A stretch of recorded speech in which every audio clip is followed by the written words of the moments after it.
Bismillah, selamat pagi, salam sejahtera bagi kita semua. Kali ini kita mengupas tentang SCM, Supply Chain Management pada era New Normal. Dampak dari pandemik coronavirus ini yang memang tidak hanya secara personal dan seluruh aspek, baik itu personal maupun di bisnis.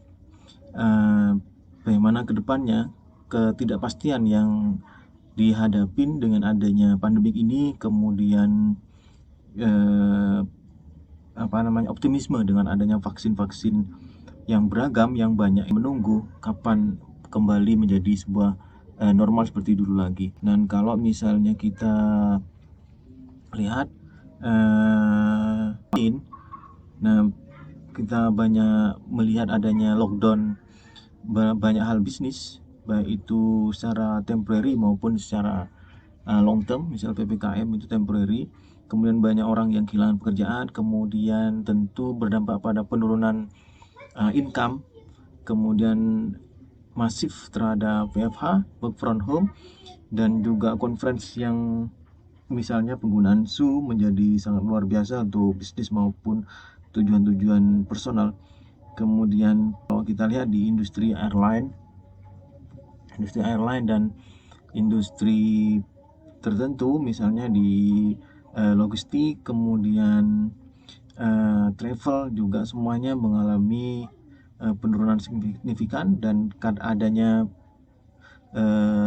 larangan untuk jalan jauh tentu berdampak sangat besar terhadap industri-industri tersebut di atas. Nah, ini kalau kita lihat misalnya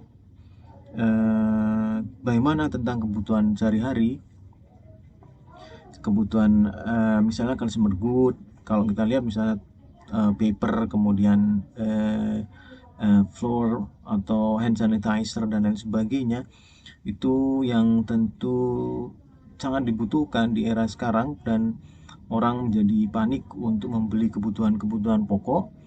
Dan itu karena dia melihatnya pandemik ini, di samping ada optimisme dengan adanya vaksin, juga adanya varian-varian yang baru, itu berdampak kepada secara psikologis mereka ingin safety dalam kebutuhan-kebutuhan pokok, sehingga memberikan atau menyetok barang-barang menjadi lebih banyak.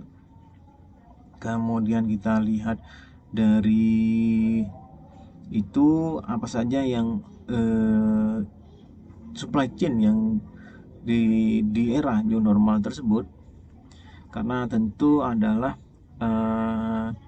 karena pandemik ini tadi ada banyak hal yang perubahan-perubahan dalam, misalnya untuk kita melihat di supply chain itu, karena memang kondisinya selalu high pressure misalnya, kemudian situation demand, kemudian kalau kita lihat dari production stop, kemudian delivery challenge, cost and profit pressure. Jadi bagaimana SCM itu untuk dia menjadi, misalnya dengan penggunaan customer response, jadi ECR, electronic customer response, untuk bekerja sama dengan pihak perusahaan dari pihak supplier itu sebagai part of dari SCM itu, untuk yang akhirnya memberikan value proposition bagi customer yang superior gitu, dengan cara misalnya dari supplier itu sendiri juga memahami tentang demand dari customer. Di era yang seperti sekarang ini tentu penurunan signifikan terhadap kebutuhan-kebutuhan sekunder dan tersier, kemudian masyarakat hanya dan berbondong-bondong untuk kebutuhan-kebutuhan basic needs saja. Nah, tentu ada beberapa bentuk new bentuk dari supply chain dari new normal itu apa saja. Mari kita lihat. Yang pertama adalah di outsourcing. Kalau misalnya di Porter 5.0 mengatakan bahwa untuk yang 4.0 and 5.0, bahwa low tax itu bisa di outsourcing, sedangkan core-nya tetap dijalankan atau dilakukan oleh pihak perusahaan itu sendiri. Banyak hal yang sudah melakukan seperti itu. Namun dalam kondisi yang seperti sekarang ini, jadi tentu dengan new normal ini mempertimbangkan kembali untuk strategi outsourcing. Kemudian mereka menginginkan outsourcing yang lebih banyak lagi, dan tentu dia kenapa? Karena memang era pandemik ini misalnya untuk hambatan geografis misalnya, dan membuat mereka itu penutupan fasilitas-fasilitas produksi, dan bagaimana mereka itu bisa untuk yang selama ini misalnya di outsourcingnya misalnya kembali lagi ke dalam negeri. Jadi misalnya untuk perusahaan outsourcing, misalnya Japanese company yang selama ini melakukan outsourcing di Indonesia, dan bagaimana dia rethinking, redefine dari outsourcing itu dan berbanyak outsourcingnya itu sendiri. Namun ada batasan-batasan terhadap dari penutupan dari banyak negara, bagaimana mereka itu kembali ke domestic location untuk membangun lagi outsourcingnya walaupun di dalam negeri. Nah, ini tentu dalam konteks domestic business, tidak dalam konteks yang global business. Nah, ini yang kemudian kita melihat bahwa ada namanya supply chain as service atau SCAS. Ini bagaimana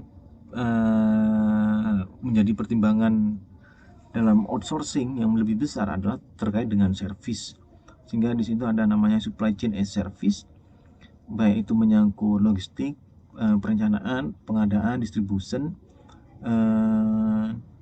karena ini akan meningkatkan perusahaan untuk melakukan outsourcing pada fungsi-fungsi yang mungkin low tech tadi, sedangkan yang expertnya itu menjadi bagian dari core atau inti daripada bisnis dari perusahaan tersebut.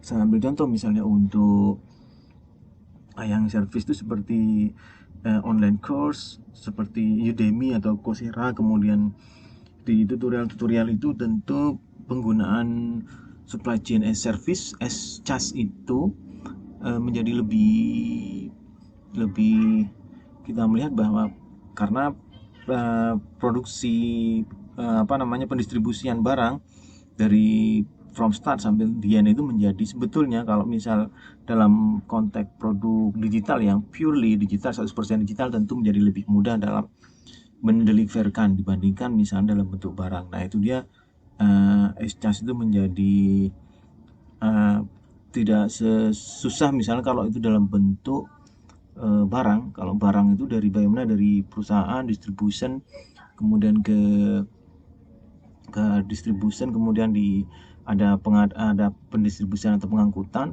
setelah di retail dari customer. Itu adalah proses yang sangat panjang, dan tentu kalau misalnya di perusahaan global dia melibatkan tidak hanya satu atau dua negara tapi beberapa negara yang tentu memiliki dampak yang sangat luar biasa. Di samping juga sebetulnya jadi di operasi di global itu adalah untuk di samping mendekatkan dengan customer misalnya yang pada akhirnya di sini, atau kemudian dengan mendekatkan dengan raw materialnya menjadi outsourcing di sini, untuk productionnya menjadi lebih mudah. Kemudian yang berikutnya adalah tentang dual sourcing. Kalau kita lihat dual sourcing itu problem yang paling besar dalam pandemik itu tentu adalah yang dihadapi dengan strategi single sourcing. Artinya dikala material raw material dan komponen-komponen itu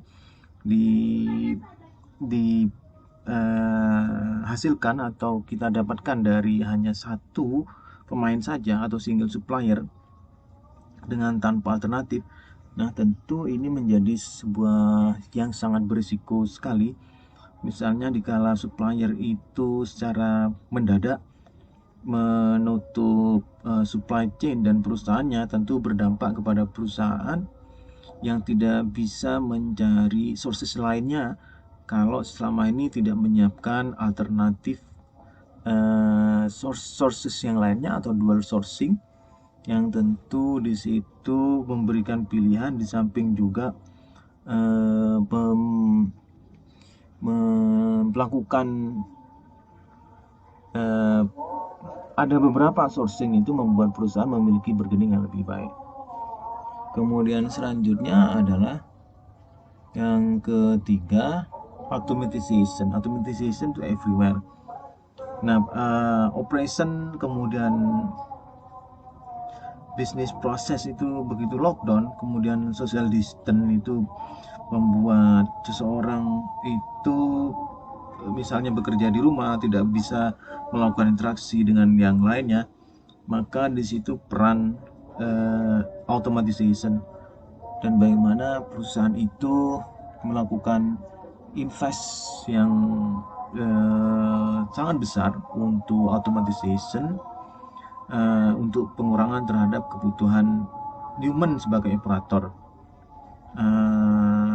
Kalau kita lihat sebagai model-model otomatisasi itu biasanya adalah fungsi, kemudian tidak hanya robotik di manufacture, kalau misalnya di perusahaan-perusahaan seperti perusahaan seperti autocar ya, pembuatan mobil itu menggunakan robotik semuanya, tapi bagaimana di